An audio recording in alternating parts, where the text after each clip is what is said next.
সুন্নিরা কেমন মিথ্যা বলে। আমার শাইখে কি বলছে? আমিন শাইখ বলছে না। খাজা মহিউদ্দিন চিশতি আজমিরের বিরুদ্ধে কথা বলছে না।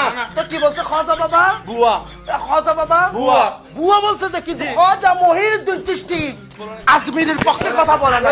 আপনি বসেন এই মোবাইলটা খোলো, খোলা মোবাইলটা খোলো।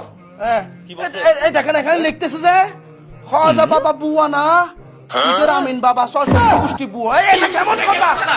বসেন আপনি বসেন এটা কেমন কথা? এটার অনেক বড় গিয়া হবে বসেন আমার শায়েখ আমিন বাবা খাজা মহিউদ্দিন চিশতি আজমিরের বিরুদ্ধে বলেছেন না। কারণ বলেছে সুন্নি নাম যারা বাংলাদেশে বড় বড় জিলেপি আর বিরিয়ানির ট্যাগ ফাগায় তাদের বিরুদ্ধে বলছে। এমন কোন মায়ের ব্যাটা নাই, এমন কোন আমার এলম বেশি বাতাস করো এমন কোন বাপের বেটা নাই আমার আমিন বাবার সামনে বলতে পারবে, বেয়াদবি করতে পারবে না আমি আবারও ক্লিয়ার করে বলতে দিচ্ছি, আমার শায়েখ খাজা মহিউদ্দিন চিশতি আজমিরের বিরুদ্ধে বলে নাই। উনি শুধু কি বলছে? খাজা বাবা বুয়া খাজা বাবা বুয়া বাবা। তাই আমি আগে ওই দলে ছিলাম, তাদের সুন্নিদের দলে ছিলাম, এখন আর থাকার মতো নাই। মাহফিল টাফিল কমে গেছে, এখন বিরিয়ানিও আর খাইতে পারতেছি না, ডায়াবেটিস হয়ে গেছে, মানে এইদিকে চলে আসছি।